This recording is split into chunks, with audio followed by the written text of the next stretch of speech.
കേന്ദ്രം പറയുന്നു, നമ്മൾ നടപ്പിലാക്കാൻ ബാധ്യസ്ഥരാകുന്നു. അതാണ് ഈ വിദ്യാഭ്യാസം എന്ന വിഷയം സംസ്ഥാന പട്ടികയിൽ നിന്ന് കേന്ദ്ര പട്ടികയിലേക്ക് ആക്കിയതിൻ്റെ പ്രയോജനം.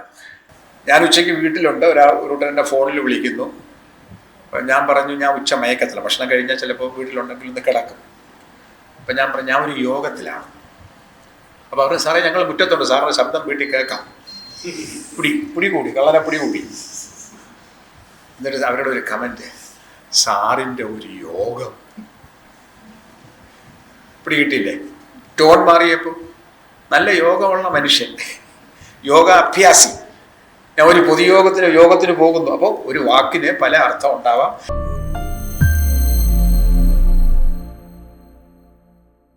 കേരളത്തിലെ മുഴുവൻ സ്കൂൾ കോളേജ് അധ്യാപകരെയും ഇംഗ്ലീഷും മലയാളവും പഠിപ്പിക്കണം.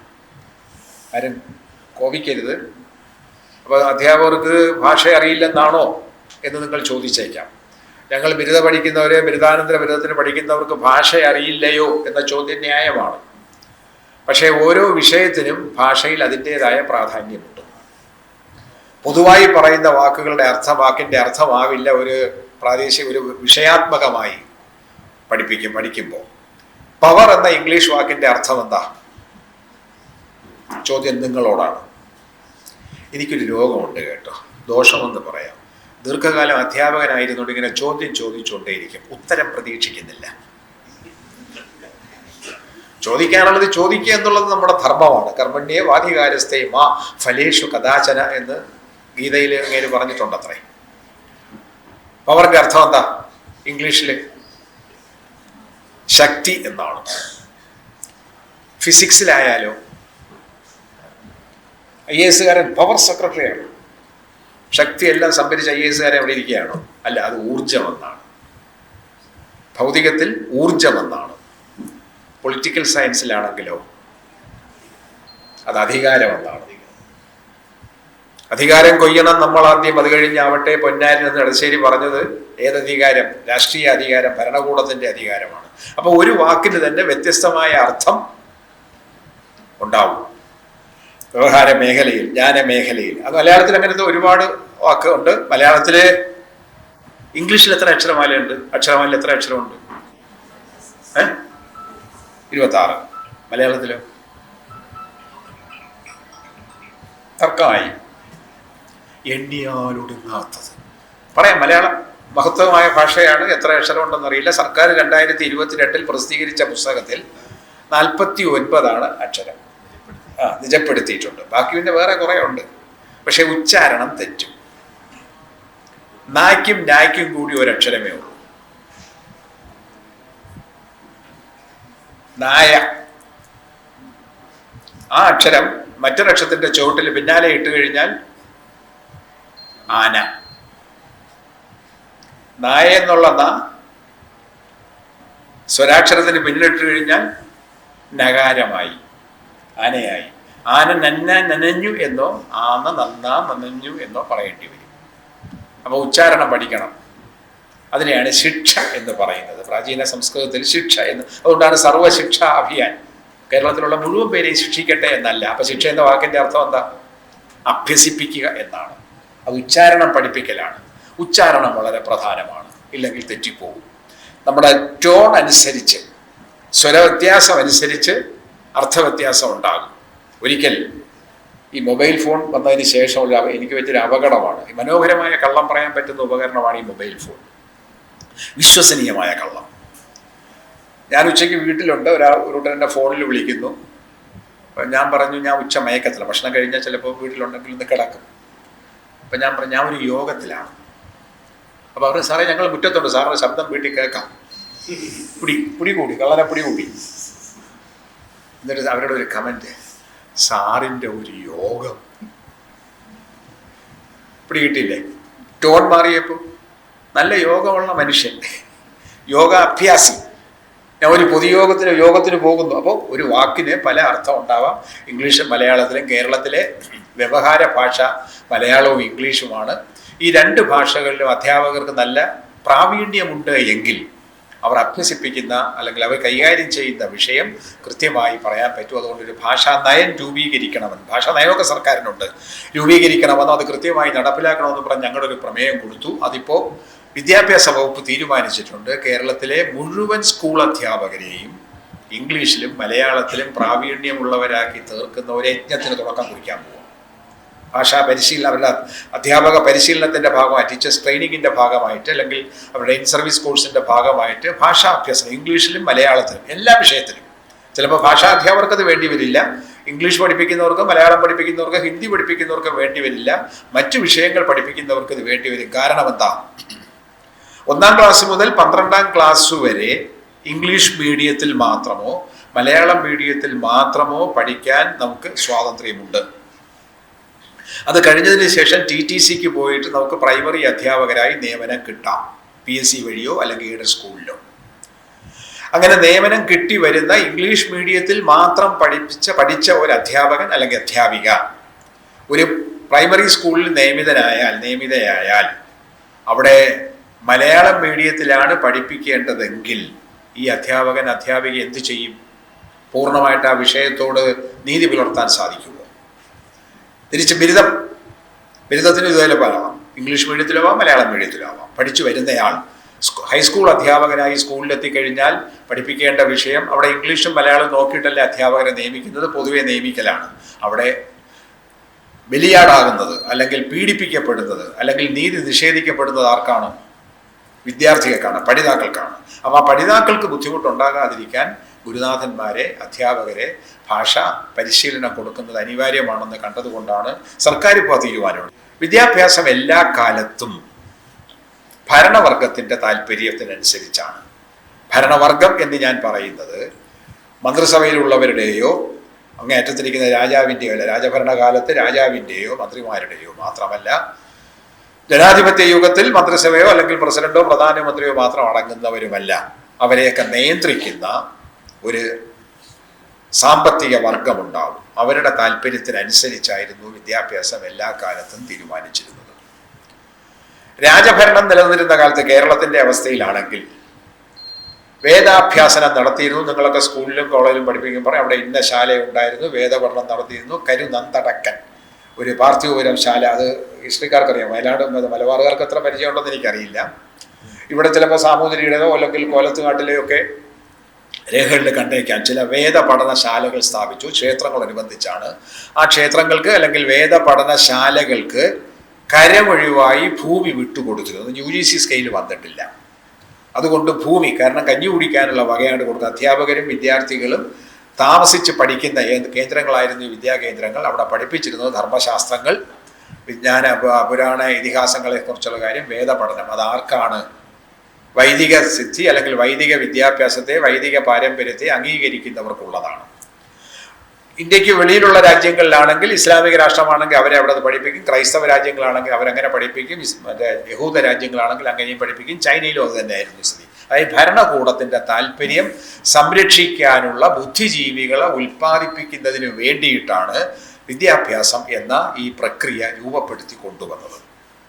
കേരളത്തിൽ അത് തിരുവിതാംകൂറും കൊച്ചിയാണ് വളരെ പ്രാധാന്യം തോന്നുന്നത്. കാരണം മലബാർ നേരത്തെ തന്നെ ബ്രിട്ടീഷുകാരുടെ നിയന്ത്രണത്തിൽ 18-ാം നൂറ്റാണ്ടായപ്പോഴേക്കും അവരുടെ നിയന്ത്രണത്തിൽ വന്നിരുന്നു. പക്ഷേ 1947 ഇന്ത്യക്ക് സ്വാതന്ത്ര്യം കിട്ടുകയും നാട്ടുരാജ്യങ്ങൾ ഈ യൂണിയനിൽ ലയിക്കുകയും ചെയ്യുന്നതുവരെ തിരുവിതാംകൂറും കൊച്ചിയും ഹിന്ദു രാഷ്ട്രങ്ങളായിട്ടാണ് നിലനിന്നിരുന്നത്. അതുകൊണ്ട് തന്നെ അവരുടെ ഔദ്യോഗിക പരിപാടിയിൽ പണ്ടുണ്ടായിരുന്നത് ഈ ഹൈന്ദവ ധർമ്മം പ്രചരിപ്പിക്കുന്നതിനുള്ള അല്ലെങ്കിൽ അഭ്യസിപ്പിക്കുന്നതിനുള്ള വിദ്യാലയങ്ങൾ സ്ഥാപിക്കുക എന്നുള്ളതാണ്. പക്ഷേ കേരളത്തിന് മറ്റൊരു പാരമ്പര്യം കൂടി ഉണ്ടായിരുന്നു, അതാണ് ജൈന ബൗദ്ധ പാരമ്പര്യം. ആ ജൈന ബൗദ്ധ പാരമ്പര്യത്തിൽ ഏറ്റവും ശക്തമായിട്ട് നിന്ന ബൗദ്ധ പാരമ്പര്യമാണ്. അവരാണ് ഈ അഷ്ടാംഗ മാർഗത്തിലൂടെ കേരളത്തിലെ അല്ലെങ്കിൽ ഇന്ത്യയിലെ ഒട്ടാകെയുള്ള ജനങ്ങൾക്ക് ഒരു വിദ്യാഭ്യാസ പദ്ധതി, അഷ്ടാംഗ മാർഗം എന്ന് പറയുന്നത് തങ്ങളുടെ ജീവിതവുമായിട്ട് ബന്ധപ്പെട്ട സച്ചരിതരായിരിക്കാനുള്ള പരിശീലനമാണ്. അത് ഏറ്റവും പ്രധാനപ്പെട്ടത് ഭാഷാഭ്യസനമായിരുന്നു.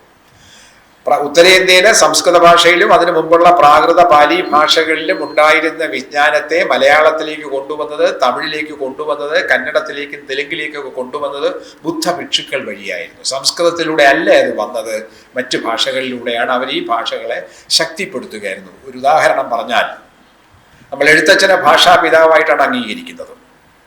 എന്തുകൊണ്ട്? ലക്ഷണമൊത്ത മലയാളത്തിൽ ആദ്യം അദ്ദേഹം കൃതി എഴുതി എന്നാണ് പറയുന്നത്. പക്ഷെ അദ്ദേഹം എഴുതിയ കൃതികൾ ആരുടേതാണ്? അതിലെ ഉള്ളടക്കം എന്തായിരുന്നു? ഉള്ളടക്കം കൃഷ്ണന്റെയും രാമന്റെയും വേദകൃതികളുടെയും രാമായണമൊക്കെ അല്ലേ? അതൊക്കെ ആരുടെ വകയാ? അപ്പോൾ ഉത്തരേന്ത്യയിലുണ്ടായിരുന്ന സംസ്കൃത ഭാഷയിൽ ഉണ്ടായിരുന്ന പാണ്ഡിത്യത്തെ ഭക്തിപ്രസ്ഥാന കാലത്ത് പ്രാദേശിക ഭാഷകളിൽ കൊണ്ടുവന്ന് ഉത്തരേന്ത്യയിൽ ഉണ്ടായിരുന്ന വൈദിക പാരമ്പര്യത്തെയും വൈദിക ആധിപത്യത്തെയും, സവർണരുടെ ഉണ്ടായിരുന്ന വൈദിക ആധിപത്യത്തെയും അവർണരെ കൊണ്ട് അംഗീകരിപ്പിക്കുന്ന ഒരു വിദ്യാഭ്യാസ പദ്ധതിയായിരുന്നു ഭക്തി പ്രസ്ഥാനം. അത് എം ജി എസും കേശവൻ വെളുത്താണ്ടും കൂടി എഴുതിയിട്ടുള്ള ആ പുസ്തകത്തിൽ ഭക്തി ആൻഡ് ഫ്യൂഡലിസം എന്ന ചെറിയ കൃതിയിൽ അത് വന്നിട്ടുണ്ട്. അത് വ്യാപകമാക്കി. അങ്ങനെയാണ് അവർണ സമുദായത്തിൽപ്പെട്ട അബ്രാഹ്മണ സമുദായത്തിൽപ്പെട്ട കേരളത്തിലെ മുഴുവൻ ജനങ്ങളും വൈകുന്നേരം വിളക്ക് കൊളുത്തി വെച്ച് രാമരാമ എന്ന് വീടുകളിൽ വെച്ച് ഇങ്ങനെ രാമനാമം ജപിച്ചുകൊണ്ടിരുന്നത്. അവർണ വിഭാഗത്തിൽപ്പെട്ടവരെ കൊണ്ടുപോലും രാമന്റെയും കൃഷ്ണന്റെയും കീർത്തനങ്ങൾ പാടിപ്പിച്ച് അതിനെ ഊട്ടി ഉറപ്പിക്കുന്ന ഒരു പ്രക്രിയയായിട്ട് അത് മാറി. അപ്പൊ അതേപോലെയാണ് അതിനു മുമ്പുള്ള യുഗത്തിൽ, മുമ്പുള്ള കാലഘട്ടങ്ങളിൽ ബൗദ്ധ പാരമ്പര്യത്തിലൂടെ ഉത്തരേന്ത്യയിൽ ഉണ്ടായിരുന്ന വിജ്ഞാനത്തെ നമ്മുടെ പ്രാദേശിക ഭാഷകളിലൂടെ കൊണ്ടുവന്നു. അവരുടെ പിന്തുടർച്ചയാണ് ഈ ആശാൻ പള്ളിക്കൂടങ്ങൾ എന്ന പേരിൽ തെക്കൻ പ്രദേശങ്ങളിലും മറ്റു രീതിയിൽ വടക്കൻ പ്രദേശങ്ങളിലും ഉണ്ടായിരുന്നു. അവിടെ അവർണർക്കും പഠിക്കാൻ സൗകര്യമുണ്ടായിരുന്നു. അവിടെ പഠിപ്പിച്ചിരുന്ന ഭാഷയും കണക്കും ജ്യോതിഷവുമായിരുന്നു. ജ്യോതിഷം എന്ന് പറഞ്ഞാൽ ഈ കാജാബു കളം വരച്ചുണ്ടാക്കുന്ന ഏർപ്പാടല്ല. നമ്മൾ 12 കളം വരച്ചാൽ 8 എഴുതി വെച്ചിട്ട് മറ്റേ ശുക്രനിലേക്ക് എത്തി നോക്കിക്കൊണ്ട് നിൽക്കുന്നു എന്നൊക്കെ പറയുമല്ലോ. ചൊവ്വായിലേക്ക് എത്തി നോക്കിക്കൊണ്ടിരിക്കുന്നു. അങ്ങനെ എത്തി നോട്ടമല്ല. നിത്യജീവിതത്തിന് ഒരു കാർഷിക സമൂഹത്തിൽ അനിവാര്യമാണ് ജ്യോതിശാസ്ത്ര വിജ്ഞാനം. ചന്ദ്രന്റെ ഭ്രമണത്തിനനുസരിച്ചാണ് നമ്മുടെ കാർഷിക വിജ്ഞാനം നിൽക്കുന്നത്. എന്തുകൊണ്ട് കേരളത്തിൽ 2 തരം സമയം മഴ വരുന്നു? ഇടവപ്പാതിയും തുലാവർഷവും. ഇതാരാ കണ്ടുപിടിച്ചത്? ഇടവപ്പാതിയും തുലാവർഷവും എന്നുള്ള 2 സമയത്ത് കേരളത്തിൽ കിട്ടുന്ന മഴയാണ് കേരളത്തിൽ നെൽകൃഷിക്ക് അടിസ്ഥാനം. ഇരിപ്പൂ നിലങ്ങളാണ് കേരളത്തിലുള്ളത്. മേടത്തിലെ കത്തുന്ന ചൂട്, അത് കഴിഞ്ഞു വരുന്ന മഴ, ആ മഴയത്താണ് ഞാറ്. കാരണം നെൽകൃഷി എന്ന് പറയുന്ന വലിയൊരു കാർഷിക വിജ്ഞാനമാണ്. സാധാരണ വിളകൾ പോലെ നെല്ല് കൃഷി ചെയ്യാൻ പറ്റില്ല. ആ നെല്ല് കൃഷി ചെയ്യുന്നൊരു വിജ്ഞാനം ആവശ്യമാണ്. അത് കൊയ്യുന്നതിൻ്റെ തലേ ദിവസം വരെ ചെളിയിൽ തന്നെ നിൽക്കണം. പക്ഷേ ചെളിയിൽ ഇട്ടാൽ വിത്ത് ചീഞ്ഞു പോകും. അതുകൊണ്ട് ഞാറ് എന്ന് പറയുന്ന വിത്ത് പാകി ഈർപ്പവും ചൂടുമുള്ള മണ്ണിൽ വിത്ത് പാകി മുളച്ചു വരുമ്പോൾ 10-30 ദിവസം കഴിയുമ്പോൾ ഇളക്കി നടന്നിട്ട് ഞാറ്, സീഡ്ലിങ്സ് എന്ന് പറയുന്നത്. അത് നട്ട് കൊയ്യുന്നതിൻ്റെ തലേ ദിവസം വരെ അതിൻ്റെ ചൂടിൽ വെള്ളം ഉണ്ടാവണം. അപ്പോൾ കാർഷിക സമൃദ്ധി എന്ന് പറഞ്ഞ ജലസമൃദ്ധിയും കൂടെയാണ്. ആ ജലസമൃദ്ധിയിൽ അധിഷ്ഠിതമായ കാർഷിക സമ്പദ്ഘടനയാണ് കേരളത്തിൻ്റേത്. കാരണം 41 നദി പടിഞ്ഞാറോട്ടും 2-3 എണ്ണം കിഴക്കോട്ടും കൂടി ഒഴുകി ഈ മഹാനദികൾ ചെറിയ കൊച്ചു കൊച്ചു തോടുകൾ, ആ തോടുകൾക്ക് ഇരുവശവും നെൽപ്പാടങ്ങളിലേക്ക് നോക്കി നിൽക്കുന്ന പഴയകാലത്തെ വീടുകൾ. പഴയകാലത്ത് വീട് വെച്ച റോഡിലേക്ക് നോക്കിയായിരുന്നില്ല, നെൽപ്പാടങ്ങളിലേക്ക് നോക്കിയായിരുന്നു. അങ്ങനെയാണ് വീട് വെച്ചത്. ആ കാർഷിക സമ്പദ്ഘടനയുടെ ഭാഗമായിട്ടാണ് ഇടവപ്പാതിയിൽ നടുന്ന ഞാറ് ചിങ്ങമാസത്തിൽ കൊയ്തു തുടങ്ങി കന്നിയിൽ അവസാനിക്കും. അതുകൊണ്ടാണ് ഒരു കവിക്ക് കന്നിക്കൊയ്ത്ത് എന്ന പുസ്തകം എഴുതാൻ, കവിത എഴുതാൻ പ്രേരണയുണ്ടായത്. ആദ്യം കൊയ്യുന്നത് 4-5 മാസത്തെ, പിന്നെ ഈ മകരത്തിൽ കൊയ്യുന്ന നെല്ല് ഏതാണ്ട് മിഥുനം ഒക്കെ ആകുമ്പോഴേക്ക് തീരും. കർക്കിടകം പഞ്ഞമാസമാണ്, പട്ടിണിക്കാലമാണ്. ആ പട്ടിണിയുടെ ദാരിദ്ര്യത്തിൻ്റെയും ദുഃഖം അറിയാതിരിക്കാൻ വേണ്ടി രാമനാമം ജപിച്ചുകൊണ്ടിരിക്കാൻ പറഞ്ഞു. രാമായണ മാസം വിശപ്പറിയില്ലല്ലോ, ജപിച്ച് വെച്ചിരുന്നാൽ മതിയല്ലോ. അത് കഴിഞ്ഞൊരു പട്ടിണി കഴിഞ്ഞു വരുന്ന സുഭിക്ഷതയാണ് കൊയ്ത്ത്. അതുകൊണ്ടാണ് ചിങ്ങത്തിൽ ഓണം എന്ന് പറയുന്നത്. ഓണം എന്ന് പറഞ്ഞാൽ ഞങ്ങളൊക്കെ പഠിക്കുന്ന കാലത്ത് വികൃതി കാണിക്കുന്ന പിള്ളേരായിരുന്നു ഞങ്ങൾക്ക്. നിങ്ങളെപ്പോലെ നല്ലവരൊന്നും ആയിരുന്നില്ല. നിങ്ങളൊന്നും വികൃതി കാണിക്കാറില്ലല്ലോ ഉണ്ടോ? ഞങ്ങൾ മഹാവികൃതികളായിരുന്നു, കുഴപ്പക്കാരാണ്. സഹിക്കാൻ വയ്യാതെ വരുമ്പോൾ അമ്മ പറയും, നിന്റെ അച്ഛൻ ഇന്ന് വരട്ടെ, നിനക്ക് ഇന്ന് ഓണം തന്നെ എന്ന്. നല്ല ചോറ് തരുമെന്നല്ല, നല്ല വടി വെച്ച് തല്ല് കിട്ടും. അത് ഓണം വെച്ചാൽ സുഭിക്ഷതയാണ്, സമൃദ്ധിയാണ്. അതായിരുന്നു രീതി. അത് കന്നിക്കൊയ്ത്ത്. തുലാവർഷം മഴ പെയ്യുകയാണ്. നെൽകൃഷി ഉണ്ടായിരുന്നെങ്കിൽ ഇപ്പം ഞാറ് നടേണ്ട സമയമാണ്. അത് മകരത്തിൽ കൊയ്യുന്നു. അതും ആ കവിക്കൊരു പ്രേരണയായി മകരക്കൊയ്ത്ത്. മകരം കഴിഞ്ഞ് 3-4 മാസം വീണ്ടും ഇതാണ്. അപ്പം ഈ കാലാവസ്ഥയെ കണ്ടുപിടിച്ചതാരാ? ഇതിനനുസരിച്ച് കൃഷിയെ ചിട്ടപ്പെടുത്തിയതാരാ? അതാണ് ഈ ജ്യോതിഷം എന്ന് പറയുന്ന കാര്യം. നമ്മുടെയൊക്കെ അമ്മമാർ പറയാറുണ്ടല്ലോ, കുരുത്തം കെട്ടവനെ നിന്നെ 10 മാസം ചുമന്ന് പ്രസവിച്ചതാണ്. കേട്ടിട്ടില്ലേ? നിങ്ങളുടെ അമ്മമാരങ്ങനെ പറഞ്ഞിട്ടുണ്ടാവില്ല. എൻ്റെ അമ്മ അങ്ങനെ പറഞ്ഞിട്ടുണ്ട്. കുരുത്തം കെട്ടവനായതുകൊണ്ട് പറഞ്ഞതായിരിക്കാം. ഇന്നത്തെ അമ്മമാർക്ക് ക്ഷമയില്ല. 9 ആവുമ്പോൾ പ്രസവിക്കും. എന്താ കാര്യം? എൻ്റെ അമ്മ കുറേ സമയമെടുത്താണ് എന്നെ പ്രസവിച്ചത്. നിങ്ങളുടെ അമ്മമാരങ്ങനെയല്ല. എന്തുകൊണ്ട്? ഈ 10 മാസം എന്ന കണക്ക് തെറ്റും. ചിങ്ങമാസത്തിൽ നമ്മുടെ ചാന്ദ്ര പഞ്ചാംഗ പ്രകാരം എത്ര നാളാണുള്ളത്? അശ്വതി മുതൽ രേവതി വരെ. അത് അന്നത്തെ ദിവസത്തിൻ്റെ പേരാ. തിങ്കൾ ചൊവ്വൊന്നുമില്ല. ഈ തിങ്കളും ചൊവ്വയൊക്കെ ജ്യോതിശാസ്ത്ര പ്രകാരമാണ്. ഞായർ അത് സൂര്യനാണ്. തിങ്കൾ, ചൊവ്വ, ബുധൻ, വ്യാഴം, വെള്ളി, ശനി എല്ലാം ഗ്രഹങ്ങളുടെ പേരാണ്. ആകാശത്ത് കാണുന്ന ഗ്രഹങ്ങളുടെ പേരാണ്. എത്ര ശാസ്ത്രീയമായിട്ടാണ് അവരത് കണക്കാക്കിയെന്ന് നോക്കണം. അങ്ങനെയുള്ള 27 ദിവസം, 28-ാം ദിവസം വീണ്ടും പുതിയ മാസം തുടങ്ങുന്നു. നിങ്ങൾ കറുത്തവാവും വെളുത്തവാവും എന്ന് കേട്ടിട്ടുണ്ടല്ലോ. 14 ദിവസമേ ഉള്ളൂ. പ്രഥമ തൊട്ട് ദശമി, പിന്നെന്താ പറഞ്ഞത്, ദ്വാദശി, ത്രയോദശി, ചതുർദശി. 15 എന്ന വാക്കിൽ സംസ്കൃതത്തിന് വാക്ക് കിട്ടാത്തതുകൊണ്ടല്ല, 14 മതി. അപ്പോഴേക്കും ഒന്നുകിൽ ചന്ദ്രൻ അപ്രത്യക്ഷമാവും, അല്ലെങ്കിൽ ചന്ദ്രൻ പൂർണ്ണ സൂര്യനാവും. വീണ്ടും ഒന്ന് തുടങ്ങും പ്രഥമ എന്ന് പറഞ്ഞ്. അങ്ങനെ 28 ദിവസം. 28 ഗുണം 10 200. അതാണ് ഈ 10 മാസം. ആ 10 മാസമാണ് അമ്മമാർ പ്രസവിച്ചുകൊണ്ടിരുന്നത്. ഇപ്പോഴത്തെ പോലെ പിന്നെ 30 മാസം 30 ദിവസം നോക്കിയുള്ളതല്ല. അതൊക്കെ ജ്യോതിശാസ്ത്രം. ഇതൊക്കെ കേരളീയരെ പഠിപ്പിച്ചത് ബൗദ്ധ പാരമ്പര്യത്തിലൂടെയാണ്. ആ ബൗദ്ധ പാരമ്പര്യമുള്ളവരാണ് ആശാൻ പള്ളിക്കൂടം നടത്തിയിരുന്നത്. ഭാഷയും കണക്കും ജ്യോതിശാസ്ത്രവും പഠിപ്പിച്ചിരുന്നു. ഈ 2 തരത്തിലുള്ള വിദ്യാഭ്യാസ പദ്ധതി ഇവിടെ നിൽക്കുമ്പോഴാണ് 18-ാം നൂറ്റാണ്ടിൻ്റെ അന്ത്യദശകത്തിലും 19-ാം നൂറ്റാണ്ടിൻ്റെ ആദ്യ ദശകങ്ങളിലുമായി ഇംഗ്ലീഷ് ഈസ്റ്റ് ഇന്ത്യ കമ്പനി ഇവിടെ ആധിപത്യം ഉറപ്പിക്കുന്നത്. അവരാദ്യം കണ്ടത് തദ്ദേശീയമായ ഒരു ബുദ്ധിജീവി വിഭാഗത്തെ ഉൽപ്പാദിപ്പിച്ച് അവർക്കുള്ള ഭരണപരമായ പിന്തുണ നേടുക എന്നതായിരുന്നു. കാരണം വ്യവസ്ഥ വെല്ലുവിളിക്കപ്പെടുമെന്ന് അവർക്കറിയാം. ടിപ്പു സുൽത്താനെ അവർക്കറിയാം. കാരണം അവരെ വ്യവസ്ഥയെ വെല്ലുവിളിച്ചവരാണ്. ഉത്തരേന്ത്യയിലെ പല നവാബുമാരും രാജാക്കന്മാരും വെല്ലുവിളിച്ചവരാണ്. കിറ്റൂർ ചെന്നമ്മ കർണാടകത്തിലെ ഒരു വനിതയാണ്, രക്തസാക്ഷിയാണ്. 1829 ബ്രിട്ടീഷുകാർ അവരെ കൊന്നുകളഞ്ഞു. അപ്പോൾ അങ്ങനെയുള്ള സമരം നടക്കുമ്പോൾ ആ സമരത്തിന് എതിരായിട്ട് ഉള്ള ഒരു മനോഭാവം, അല്ലെങ്കിൽ ബ്രിട്ടീഷുകാർക്ക് അനുകൂലമായൊരു മനോഭാവം വളർത്തിയെടുക്കണം. ആ മനോഭാവം വളർത്തിയെടുക്കാൻ എപ്പോഴും എളുപ്പം ബുദ്ധിജീവികളിലൂടെയാണ്, വിദ്യാഭ്യാസത്തിലൂടെയാണ് എന്നവർക്ക് കൃത്യമായിട്ട് അറിയാമായിരുന്നത് കൊണ്ടാണ് ഇവിടെ ഇംഗ്ലീഷ് വിദ്യാലയങ്ങൾ തുടങ്ങാൻ അവർ നേതൃത്വം കൊടുത്തത്. പ്രത്യേകിച്ച് മിഷണറിമാരിലൂടെ അവർ ആ ദൗത്യം നിർവഹിക്കുകയും ചെയ്തു. മിഷണറിമാർ നല്ലവരാണ്. അവരുടെ സിദ്ധാന്തങ്ങളിലൂടെ പ്രചരിപ്പിക്കണമെന്നുള്ള നല്ല ഉദ്ദേശം മാത്രമേ ഉണ്ടായിരുന്നുള്ളൂ. പക്ഷേ മറ്റൊരു കൂട്ടർ പറഞ്ഞതുപോലെ അബോധപൂർവമായ മാറ്റത്തിൻ്റെ അബോധപൂർവമായ ഉപകരണം, അൺകോൺഷ്യസ് ഇൻസ്ട്രുമെന്റ് ഓഫ് ചേഞ്ച് എന്ന് താടിക്കാരൻ കാരണവർ പറഞ്ഞത് ഇവരങ്ങനെ നിർവഹിക്കുകയായിരുന്നു. തെക്കൻ തിരുവിതാംകൂറിൽ നടന്ന 19-ാം നൂറ്റാണ്ടിൻ്റെ ആദ്യ ദശകങ്ങളിൽ നിന്നൊരു കലാപത്തെക്കുറിച്ച് നിങ്ങൾ കേട്ടിട്ടുണ്ട്. ആ കലാപത്തിന് നേതൃത്വം കൊടുത്തത് സ്ത്രീകളാണ്. പക്ഷെ കലാപം നടത്തിയത് ചരിത്രത്തിൽ എഴുതിയിരിക്കുന്നത് ചാന്നാർ ലഹള എന്നാണ്. പുരുഷന്മാരുടെ പേരില്ല ലഹളയുടെ പേര് വന്ന് അടിച്ചു മാറ്റിക്കളഞ്ഞു. സമരം നടത്തിയതാരാ? സ്ത്രീകളാണ്.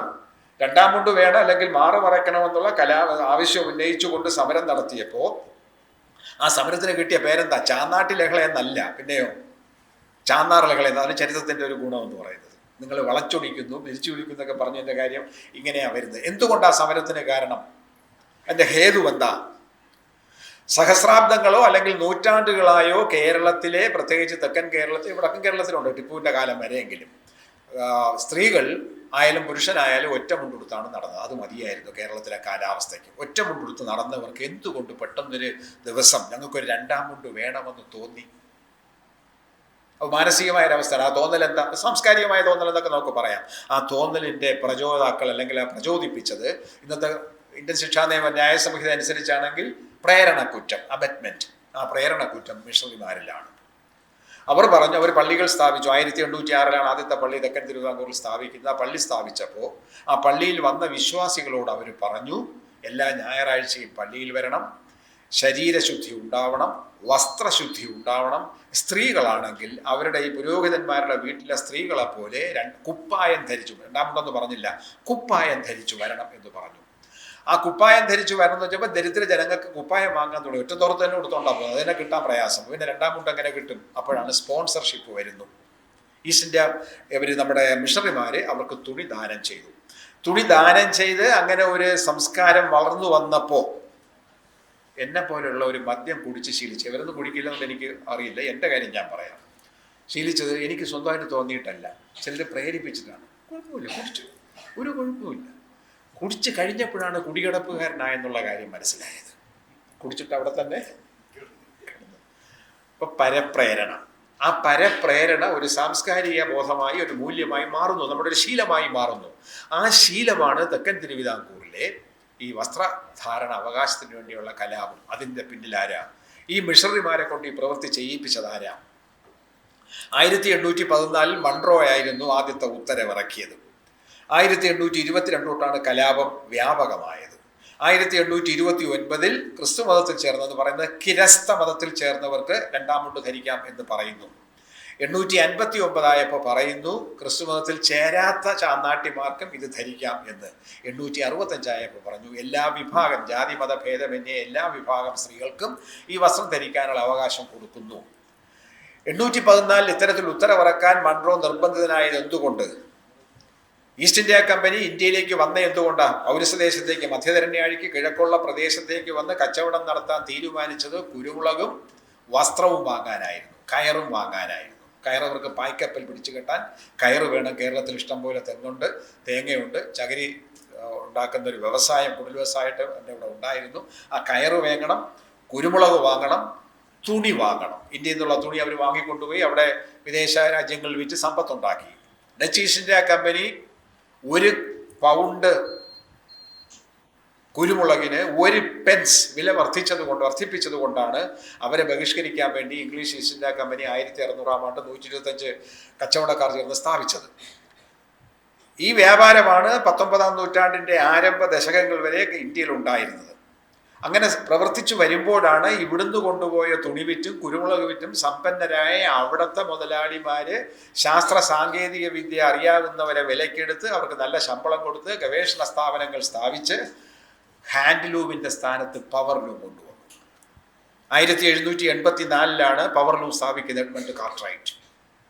യന്ത്രത്തിലുണ്ടാക്കുന്ന തുണി കൈത്തറിയിലൂടെ ഉണ്ടാക്കുന്നതിനേക്കാൾ എത്രയോ ഇരട്ടി യന്ത്രത്തറിയിലൂടെ ഉണ്ടാക്കാം. അപ്പോൾ അവർക്ക് വസ്ത്രം മിച്ചമായി. മെച്ചപ്പെട്ട വസ്ത്രം മില്ലുകളിലൂടെ ഉണ്ടാക്കാനായിട്ട് പറ്റി. ബ്രിട്ടനിലെ പ്രധാനപ്പെട്ട നഗരങ്ങളെല്ലാം തന്നെ വ്യാവസായിക നഗരങ്ങളായി വളർന്നു. അതിൻ്റെ പേരിലുള്ള തുണികളും ഉണ്ടായി. അപ്പോൾ ആ അധികമിച്ചാലും ഉൽപാദന മിച്ചത്തെ അവിടെ അധികമായിട്ട് ഉണ്ടാക്കിയതിനെ ഇവിടെ കൊണ്ടുവന്ന് വിൽക്കണം. ഇവിടെ കൊണ്ടുവന്ന് വിൽക്കണമെങ്കിൽ ഇവിടത്തെ ആൾക്കാരിൽ ഒരു മനോഭാവം വളർത്തിയെടുക്കണം. തുണി വാങ്ങാൻ വന്നവൻ തുണി വിൽക്കാൻ വന്നവനായി തീർന്നു. ആ തുണി വിൽക്കാൻ വന്നവൻ്റെ ആഗ്രഹത്തിനനുസരിച്ച് കേരളത്തിലെ, ഇന്ത്യയിലെ ജനങ്ങളുടെ സാംസ്കാരിക ബോധത്തിൽ മാറ്റം വരുന്നതിൻ്റെ പ്രക്രിയയുടെ ഭാഗമായിട്ടാണ് ഈ വസ്ത്രധാരണ അവകാശ കലാപം നടന്നത്. ഇന്ന് വസ്ത്രത്തിൻ്റെ പേരിലാണ് കലാപം മുഴുവൻ നടക്കുന്നത്. ശിരോവസ്ത്രം അണിഞ്ഞാൽ, അണിഞ്ഞില്ലെങ്കിൽ, അണിഞ്ഞുകൊണ്ട് പള്ളിയിൽ കയറിയാൽ, അണിഞ്ഞുകൊണ്ട് അമ്പലത്തിൽ കയറിയാൽ. ഇപ്പോഴും സ്ത്രീകൾക്ക്, ഇപ്പോൾ ഹൈന്ദവ ക്ഷേത്രങ്ങളിൽ സ്ത്രീകൾക്ക് വസ്ത്രം ധരിച്ച് കയറാം. പുരുഷന്മാരോ നാണം കെട്ടവന്മാരാ. ഈ പരസ്യമായിട്ടുള്ള വീമ്പ് പറച്ചിൽ മാത്രമേ ഉള്ളൂ. അമ്പലത്തിൽ കയറണമെന്നുണ്ടെങ്കിൽ ഒറ്റ കൊണ്ടെടുത്തോണ്ടേ പോകാൻ പറ്റും. കൂടെ നിൽക്കുന്ന സ്ത്രീകളും പറയല്ല, ചേട്ടാ അല്ലെങ്കിൽ ഏട്ടാ നിങ്ങൾ ആ കുപ്പായം ഇട്ടുകൊണ്ട് വരുന്ന ഏതെങ്കിലും സ്ത്രീ ഇതേവരെ പറഞ്ഞിട്ടുണ്ടോ? സ്ത്രീക്കും പുരുഷനും ഇതായിരുന്നു കേരളത്തിലെ അവസ്ഥ. അത് മാറ്റിയെടുത്തത് ആരാ? സ്ത്രീകളാ. അതാരെങ്കിലും സമ്മതിച്ചു തരുമോ? നിങ്ങൾക്കറിയാമോ? അത് അറിഞ്ഞുകൂടാ. സ്ത്രീകളാണ് ഈ നേട്ടം മുഴുവൻ ഉണ്ടാക്കിയത്. അവരുടെ സമരമല്ലേ? എന്തുകൊണ്ടാണ് യശക്കിയമ്മാൾ രക്തസാക്ഷിയായത്? മുണ്ട് ധരിക്കാൻ വേണ്ടിയിട്ടല്ലേ? തെക്കൻ തിരുവിതാംകൂറിൽ 1932 ഗുരുവായൂർ സത്യം കഴിഞ്ഞ് ഏതാനും ദിവസങ്ങൾ കഴിഞ്ഞപ്പോഴാണ് മന്നത്ത് പത്മനാഭന്റെ ശ്രദ്ധയിലേക്ക് മലബാറിലെ ചില ക്ഷേത്രങ്ങൾ നടക്കുന്ന വിചിത്രമായ ഒരു ആചാരത്തെക്കുറിച്ച് പറഞ്ഞത്. ആചാരത്തിൽ പറയുന്നത് ഈ തിരുവാന്താംകുന്ന് ക്ഷേത്രം, കോട്ടക്കലെ ഏതോ ഒരു ക്ഷേത്രം ഒക്കെ സ്ത്രീകൾ പ്രവേശിക്കില്ല, പോവില്ല. പോകാത്തതിന് കാരണം എന്താ? ആ ക്ഷേത്രത്തിൽ ചില ആചാരങ്ങളുണ്ട്.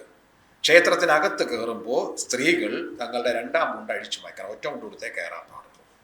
പക്ഷേ അഭിമാനികളായ സ്ത്രീകളാരും അങ്ങോട്ട് പോയില്ല. കാരണം തുണി അഴിച്ചു വെച്ചിട്ടുള്ള ഈ ആരാധന വേണ്ടാന്ന് സ്ത്രീകൾ അങ്ങ് തീരുമാനിച്ചു.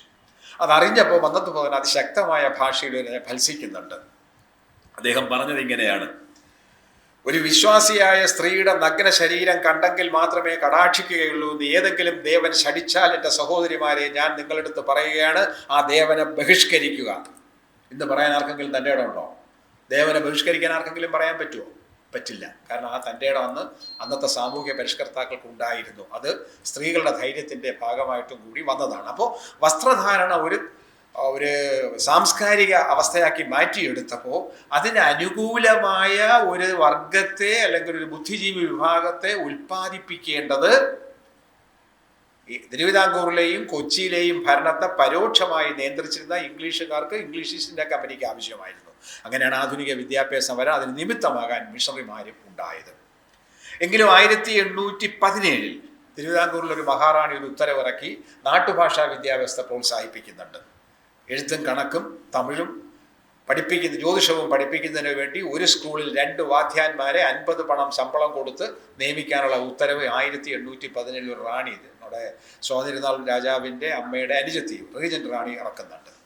പിന്നീട് സ്വാതിരുന്നാൾ വന്നപ്പോഴാണ് 1835 തിരുവനന്തപുരത്ത് English school, Rajas free school വരുന്നു.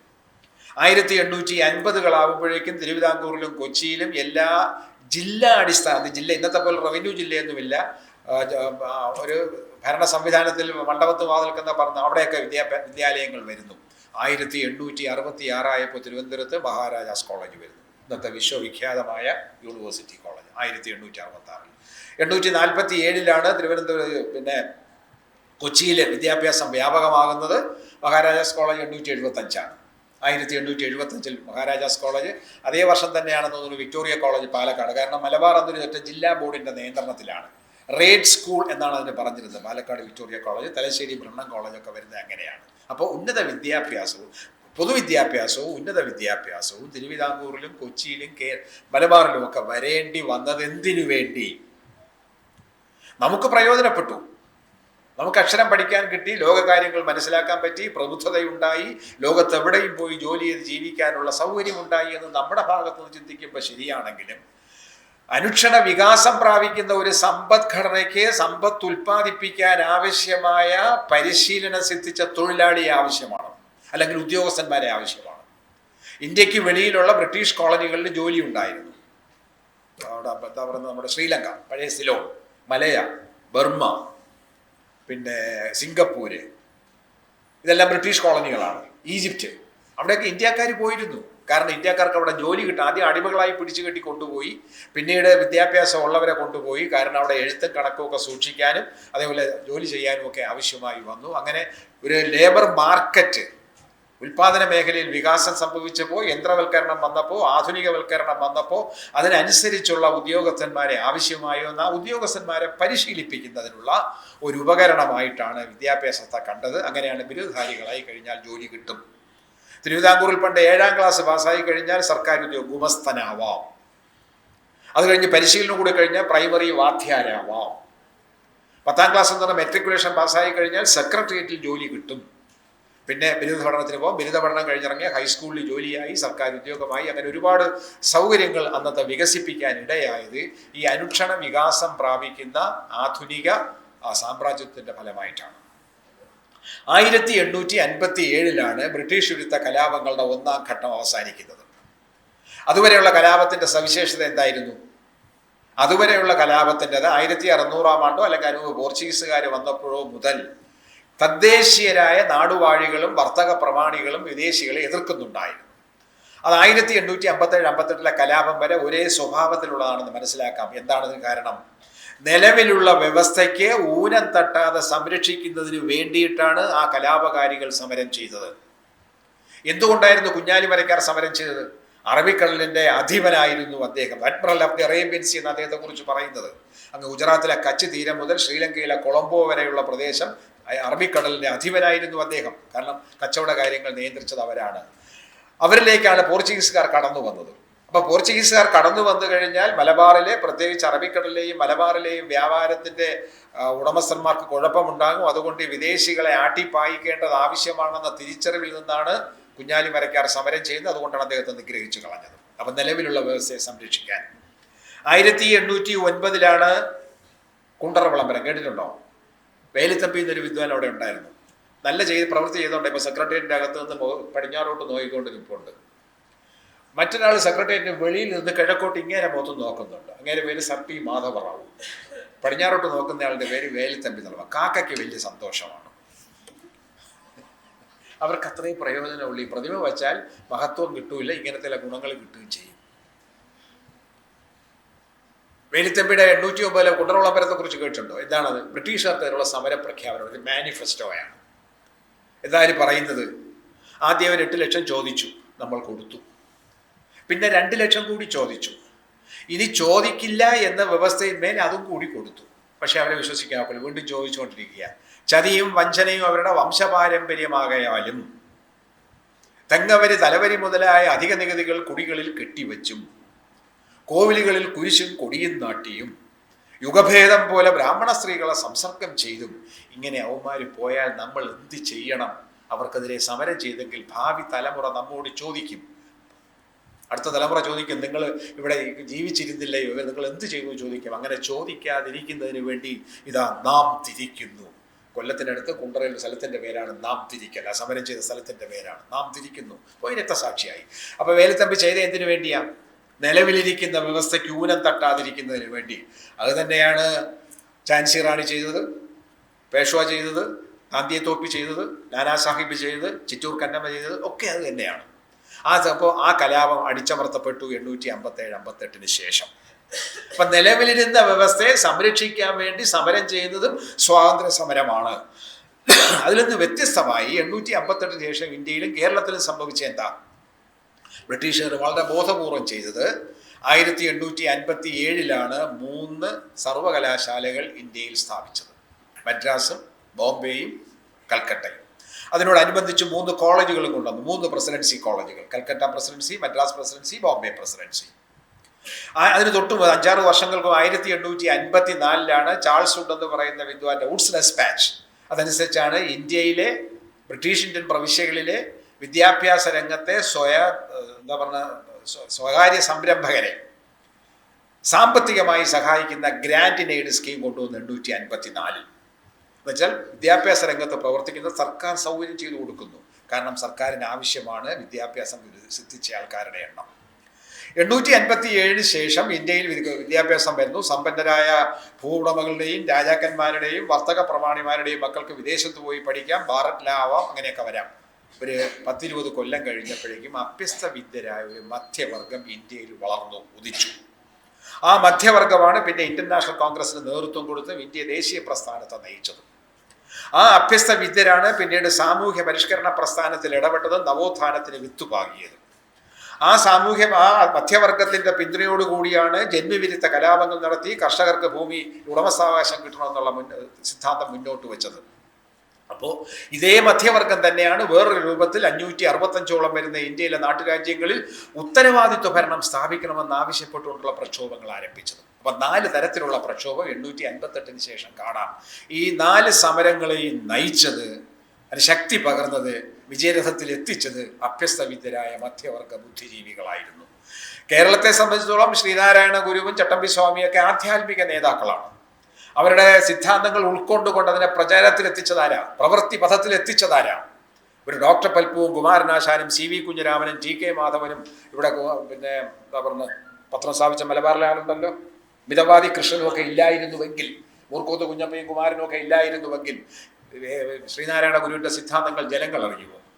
അവർ നടത്തിയ പത്രങ്ങൾ, സഹോദരൻ അയ്യപ്പൻ്റെ പത്രം, TK മാധവൻ്റെ ദേശാഭിമാനി, VV വേലുക്കുട്ടി അരയൻ്റെ അരയൻ പത്രം, ഈ പത്രങ്ങളിലൂടെയാണ് ബുദ്ധിജീവികളാണ് കൊണ്ടുകടന്നത്. അപ്പോൾ നാരായണ ഗുരു എന്ന ആധ്യാത്മിക ശ്രേഷ്ഠൻ പറഞ്ഞ കാര്യങ്ങൾ ജനങ്ങളിൽ എത്തിച്ചതാരാണ്? സാമൂഹ്യ പരിഷ്കരണ പ്രസ്ഥാനത്തിന് നേതൃത്വം കൊടുത്തയാരാ? മന്നത്ത് പത്മനാഭനും ചങ്ങനാശ്ശേരി പരമേശ്വരൻ പിള്ളയും C കൃഷ്ണൻ നായരും കേളപ്പനും KP കേശവനൊക്കെ പള്ളിക്കൂടത്തിൽ പോകാത്ത നിരക്ഷരായിരുന്നു, ബുദ്ധിജീവികളായിരുന്നു. ആ ബുദ്ധിജീവി വർഗമാണ് കേരളത്തെയും ഇന്ത്യയും മാറ്റിയെടുത്തത്. അങ്ങനെ ഒരു ബുദ്ധിജീവി വർഗത്തെ സൃഷ്ടിക്കലായിരുന്നു ബ്രിട്ടീഷ് വിദ്യാഭ്യാസത്തിൻ്റെ ഉദ്ദേശം. അതാണ് ഞാൻ പറഞ്ഞത്, അതാത് കാലത്ത് ഭരിക്കുന്ന വർഗത്തിൻ്റെ താല്പര്യമാണ് വിദ്യാഭ്യാസ വ്യാപനത്തിന് കാരണമാകുന്നത്. കേരളത്തിലും അത് തന്നെയാണ് സംഭവിച്ചത്. കേരളത്തിൽ സർവകലാശാല വന്നപ്പോഴാണ് 937 തിരുവിതാംകൂർ സർവകലാശാല. പക്ഷേ അതിനു മുമ്പ് തന്നെ വിദ്യാഭ്യാസം സിദ്ധിച്ച ആൾക്കാർക്ക്, അല്ലെങ്കിൽ മെട്രിക്കുലേഷൻ കഴിഞ്ഞ ആൾക്കാർക്ക് തിരുവനന്തപുരത്തെ യൂണിവേഴ്സിറ്റി കോളേജ്, മഹാരാജാസ് കോളേജ് ചേരാം. അത് കഴിഞ്ഞ് വേണമെങ്കിൽ മദ്രാസ് ക്രിസ്ത്യൻ കോളേജിൽ പോകാം. മദ്രാസ് സർവകലാശാലയാണ് ബിരുദം കൊടുത്തുകൊണ്ടിരുന്നത്. ഇവിടെ ആനുഷംഗികമായിട്ട് നിങ്ങളുടെ അധ്യക്ഷ ഒരു വാക്ക് പറഞ്ഞല്ലോ, ഈ ബാരിസ്റ്റർ GP പിള്ള എന്ന്.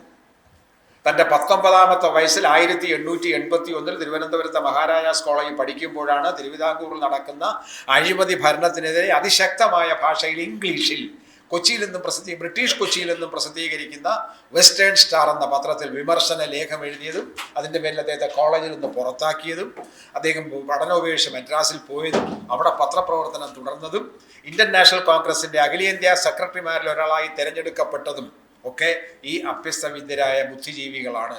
ചേറ്റൂർ ശങ്കരൻ നായർ കേരളത്തിൽ നിന്ന് ആദ്യമായിട്ടും പിന്നെ അവസാനമായിട്ടും പ്രസിഡന്റായത് അദ്ദേഹം മാത്രമാണ്. 1897 അമരാവതി സമ്മേളനത്തിൽ വെച്ചാണ് ചേറ്റൂർ ശങ്കരൻ നായർ ഇന്ത്യൻ നാഷണൽ കോൺഗ്രസിന്റെ പ്രസിഡന്റായത്. ആരാ അദ്ദേഹം? അഭ്യസ്തവിദ്യനായ ബുദ്ധിജീവി. ഗാന്ധിജിയെ വിമർശിച്ചയാളാണ്. ഗാന്ധിയോട് കടുത്ത വിമർശനം ഉണ്ടായിരുന്നു. അദ്ദേഹം ഗാന്ധി ആൻഡ് അനാർക്കി എന്നൊരു പുസ്തകം എഴുതി, ഗാന്ധിയും അരാജകത്വവും എന്ന പേരിൽ. അതിരിക്കട്ടെ. അപ്പോൾ വിദ്യാഭ്യാസത്തിന് ഒരു ലക്ഷ്യമുണ്ട്. ആ ലക്ഷ്യം എന്താണ്? ഭരണവർഗത്തിൻ്റെ താല്പര്യം ജനങ്ങളിൽ എത്തിക്കുക, ജനങ്ങളുടെ അംഗീകാരം നൽകുക. മാനുഫാക്ചറിങ് കൺസെന്റ് എന്നൊക്കെ പിന്നീട് നമ്മുടെ ആൾക്കാർ പറഞ്ഞതുപോലെ ഈ അതീശവർഗത്തിൻ്റെ താല്പര്യം വിധേയന്മാരിൽ എത്തിച്ച് അവരെ വിധേയന്മാരെങ്കിൽ ഭരണകർത്താക്കളുടെ താല്പര്യം ഭരണീയരിൽ എത്തിച്ച് അവരെ വിധേയന്മാരാക്കി തീർക്കുന്ന അതിമനോഹരമായ അടിമത്ത യന്ത്രമാണ്, ഒരു ട്രെയിനിങ് മൊഡ്യൂളാണ് ഈ വിദ്യാഭ്യാസം എന്ന് പറയുന്നത്. അത് കൃത്യമായിട്ട് മനസ്സിലാക്കുന്നത് ഇന്ത്യ ഭരിക്കുന്നവരാണ്. ബ്രിട്ടീഷുകാരിൽ നിന്ന് അവർ കടം കൊണ്ടതാണ്. ഇന്ന് ഇന്ത്യ ഭരിക്കുന്നവർ എന്തുകൊണ്ട്? ഇപ്പോൾ ചരിത്രത്തെ കുറിച്ച് പറഞ്ഞു, വിദ്യാഭ്യാസത്തെക്കുറിച്ചും NEP കുറിച്ചൊക്കെ ഇവിടെ പറയുന്നത് കേട്ടു. നിങ്ങൾ അതിൻ്റെയൊക്കെ ഇരകളാണ്, അല്ലെങ്കിൽ ഗുണഭോക്താക്കളാണ്. 4 വർഷം ബിരുദ കോഴ്സ് പഠിക്കുന്നവരല്ലേ നിങ്ങൾ? അല്ലേ? ആണല്ലോ. 4 വർഷം ബിരുദ കോഴ്സ് വന്നേ ഇവിടുന്ന് ഇങ്ങനെയാണ്. അത് NEPയുടെ പദ്ധതിയാണ്, കേന്ദ്ര പദ്ധതിയാണ്. ആ കേന്ദ്ര പദ്ധതി വരാൻ കാരണമായത് എന്തുകൊണ്ടാണ്? അത് ഭരണവർഗത്തിന്, ഭരണകൂടത്തിന് വിദ്യാഭ്യാസ താല്പര്യമുണ്ട് എന്നറിയാം. എങ്ങനെയാണോ ബ്രിട്ടീഷ് ഭരണകർത്താക്കൾ വിദ്യാഭ്യാസത്തിലൂടെ അവർക്ക് അനുകൂലമായൊരു ബുദ്ധിജീവി വർഗത്തെ ഉൽപ്പാദിപ്പിച്ച്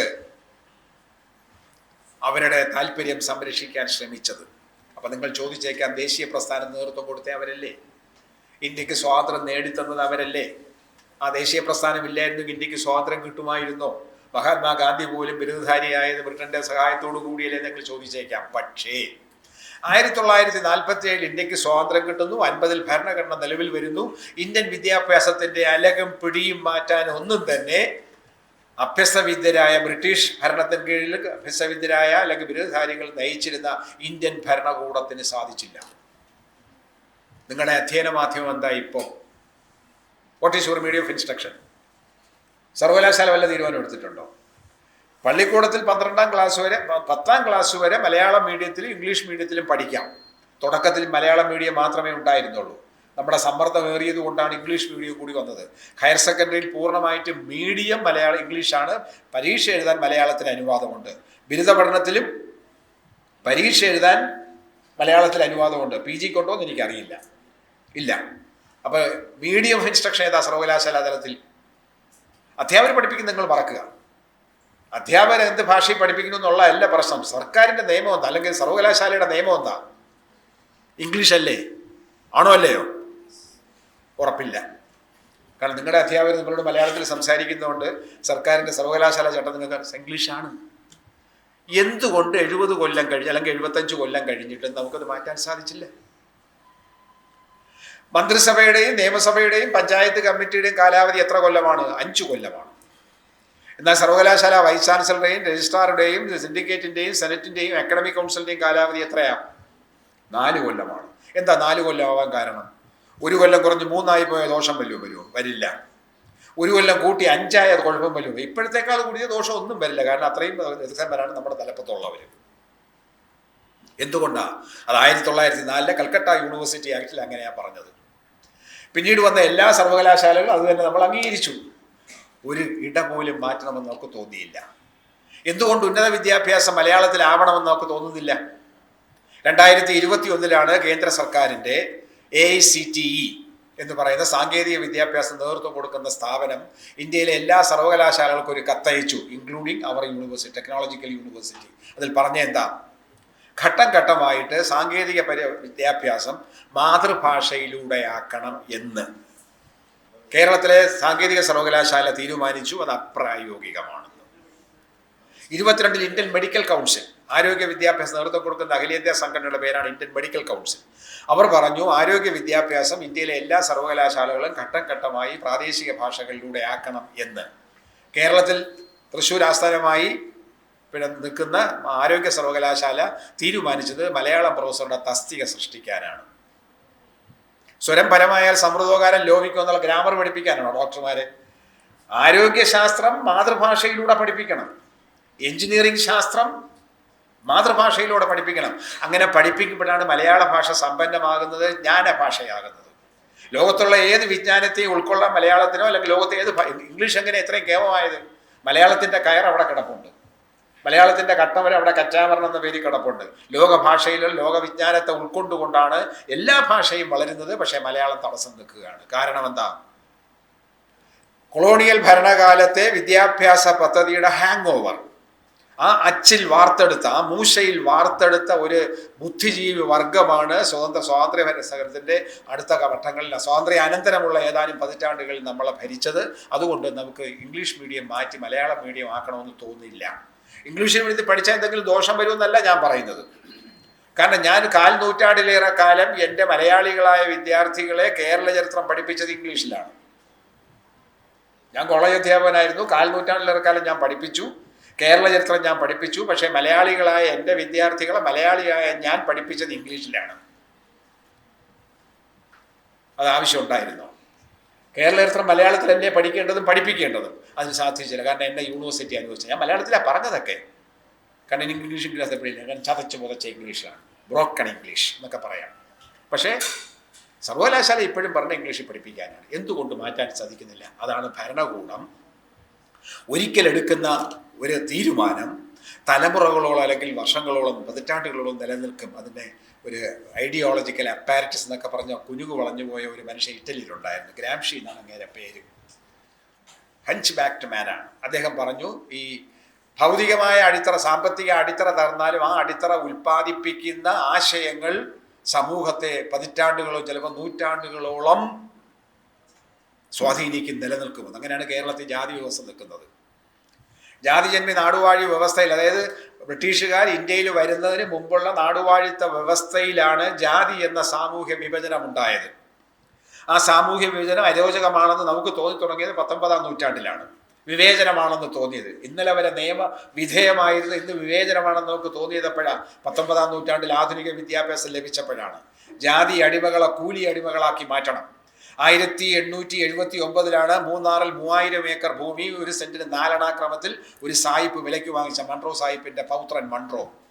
കൊടുംവനം. ആ 3000 ഏക്കർ ഭൂമി വെട്ടി വെളിവാക്കി അവിടെ ഒരു കൃഷി നടത്തണം. ആ കൃഷി ഇന്ത്യയിലുള്ളതല്ല, ചൈനയിൽ നിന്ന് ആസാം വഴി നീലഗിരി വഴി അവിടെ എത്തി.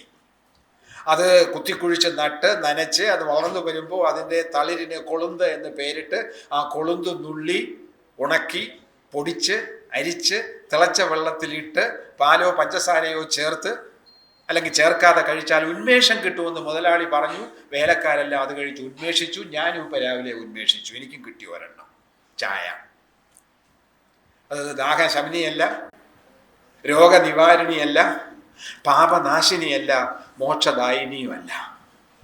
എങ്കിലും നമ്മൾ കഴിച്ചുകൊണ്ടേയിരിക്കുന്നു. ഈ 3000 ഏക്കർ ഭൂമി വെട്ടി വെളിവാക്കുന്നതിനുള്ള കൂലിക്കാരെ കിട്ടണം.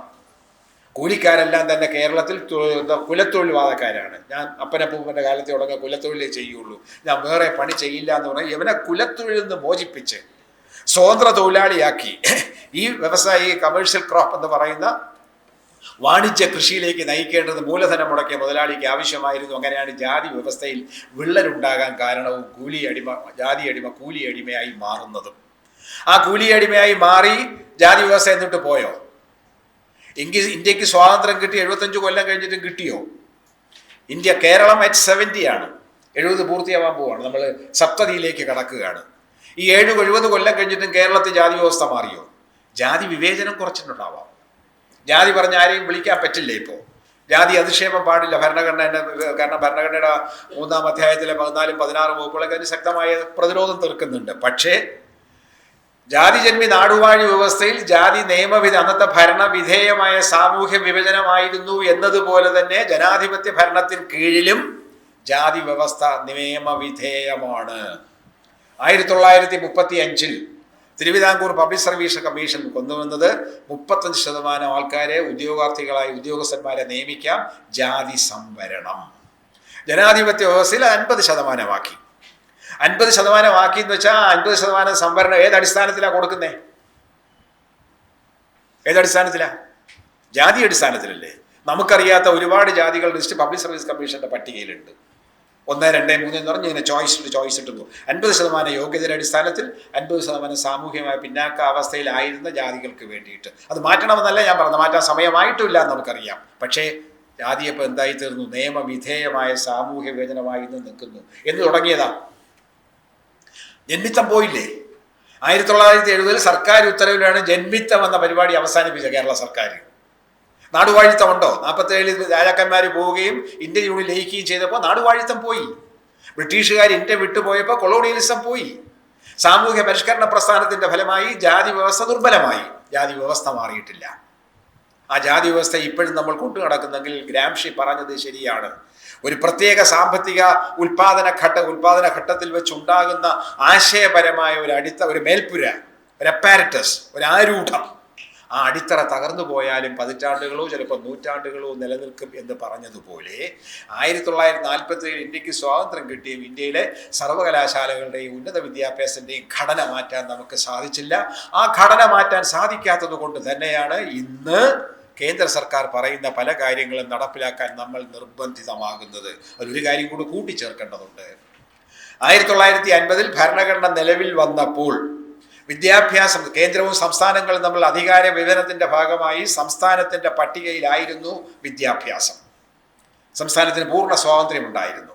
എന്നാൽ 1975 അടിയന്തരാവസ്ഥക്കാലത്ത് 42ാം ഭരണഘടനാ ഭേദഗതിയിലൂടെ സംസ്ഥാന പട്ടികയിലായിരുന്ന വിദ്യാഭ്യാസത്തെ എടുത്ത് സംയുക്ത പട്ടികയിൽ, കൺകറന്റ് പട്ടികയിൽ വെച്ചു.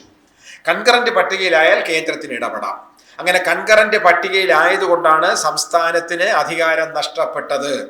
ഇപ്പൊ കേന്ദ്ര പദ്ധതി നടപ്പിലാക്കിയില്ലെങ്കിൽ പണം തരില്ല എന്ന് പറയുന്നത്, 2018 UGC റെവല്യൂഷൻ നടപ്പിലാക്കിയില്ലെങ്കിൽ പ്രിൻസിപ്പൽമാരെ പ്രൊമോട്ട് ചെയ്യാൻ പറ്റില്ല എന്ന് പറയുന്നത്, ഗവേഷണ പ്രബന്ധങ്ങളും പുസ്തകങ്ങളും ഇല്ലെങ്കിൽ പ്രിൻസിപ്പലാവില്ല എന്ന് പറയുന്നത് എല്ലാം കേന്ദ്ര നിയമമാണ്. കേന്ദ്രം പുസ്തകം തയ്യാറാക്കി പഠിപ്പിക്കാൻ പറഞ്ഞാൽ നമ്മൾ പഠിക്കേണ്ടതായിട്ട് വരും. നോ എന്ന് പറയാൻ അധികാരമുണ്ടോ? ഇല്ല. ആകാശം ഇടിഞ്ഞു വീഴുമ്പോൾ മടൽ കൊണ്ട് മുട്ടുകൊടുത്താൽ നിൽക്കില്ല. ആകാശം അവിടെ നിൽക്കുകയാണ്, അവ ഇടിഞ്ഞു വീഴാൻ തയ്യാറായി നിൽക്കുകയാണ്. അവർ പ്രാദേശിക ഭാഷയിലേക്കാക്കാൻ പറയുന്നു. പ്രാദേശിക ഭാഷയിലാക്കാൻ നിങ്ങൾക്ക് മനസ്സില്ലെങ്കിൽ ഞങ്ങൾ ഹിന്ദിയിലാക്കാം എന്ന് പറയുന്നു. കേന്ദ്രം പാഠ്യപദ്ധതി തയ്യാറാക്കുന്നു, പാഠപുസ്തകങ്ങൾ തയ്യാറാക്കുന്നു. കേന്ദ്രം പറയുന്നു, നമ്മൾ നടപ്പിലാക്കാൻ ബാധ്യസ്ഥരാകുന്നു. അതാണ് ഈ വിദ്യാഭ്യാസം എന്ന വിഷയം സംസ്ഥാന പട്ടികയിൽ നിന്ന് കേന്ദ്ര പട്ടികയിലേക്ക് ആക്കിയതിൻ്റെ പ്രയോജനം. സംസ്ഥാനങ്ങൾക്ക് പൂർണ്ണ സ്വാതന്ത്ര്യം ഉണ്ടായിരുന്നു ഇവിടുന്ന് നികുതി പിരിക്കാൻ. നഷ്ടപ്പെട്ടു. GST വന്നു. അപ്പോൾ എന്ത് ചെയ്യണം? അവർ നികുതി പിരിച്ചോണ്ടു, നമ്മൾ ഇരന്നുകൊണ്ട് നിൽക്കണം. ചിരട്ടയായിട്ട് നിൽക്കണം. കേരളത്തിൽ ഇപ്പോൾ തെങ്ങ് കൃഷി കുറയുന്നുണ്ട്, ചിരട്ട കിട്ടാനില്ലാത്തതുകൊണ്ട് മറ്റേ പാത്രങ്ങളിലാണ്, പ്ലാസ്റ്റിക് കവറിലേക്കാണ്. ഇപ്പോൾ ബാലഗോപാലൻ നമ്മുടെ ധനകാര്യമന്ത്രി യാചിക്കുകയാണ്, തരൂ എന്ന് പറഞ്ഞ്. ഇവിടുന്ന് പിരിച്ചുകൊണ്ട് പോകുന്ന പണം അവർ തരുന്നില്ല.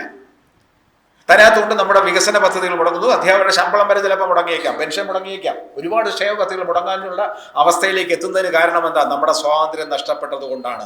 സംസ്ഥാനങ്ങളുടെ സ്വാതന്ത്ര്യം നഷ്ടപ്പെടുകയും കേന്ദ്രത്തിൻ്റെ അധികാരം കൂടുതൽ കിട്ടുകയും ചെയ്യുമ്പോൾ അത് ഏറ്റവും കൂടുതൽ ബാധിക്കുന്നത് വിദ്യാഭ്യാസത്തെയാണ്. കാരണം വിദ്യാഭ്യാസം എന്ന് പറയുന്ന അതിശക്തമായ ഉപകരണത്തെ ഉപയോഗിച്ചുകൊണ്ടാണ് കൊളോണിയലിസം സാമ്രാജ്യത്വമായി വികസിച്ചപ്പോഴും ഇന്ത്യയെപ്പോലുള്ള രാജ്യങ്ങളെ അടിച്ചമർത്തി ഭരിച്ചത്. അതിന് മാറ്റാൻ നമുക്ക് സാധിക്കാത്തത് കൊണ്ട് നമ്മൾ ഇപ്പോഴും കൈകാലിട്ടടിക്കുകയാണ്. അതാണ് വിദ്യാഭ്യാസത്തിൻ്റെ അർത്ഥശാസ്ത്രം എന്നറിയിച്ചുകൊണ്ട് ഉദ്ഘാടനം ചെയ്ത് അറിയിച്ചുകൊണ്ട് ഞാൻ എൻ്റെ വാക്കുകൾ അവസാനിപ്പിക്കുന്നു. ഇത്രയും നേരം ക്ഷമാപൂർവ്വം കേട്ടിരിക്കും നിങ്ങൾക്ക് പെരുത്ത് നന്ദി.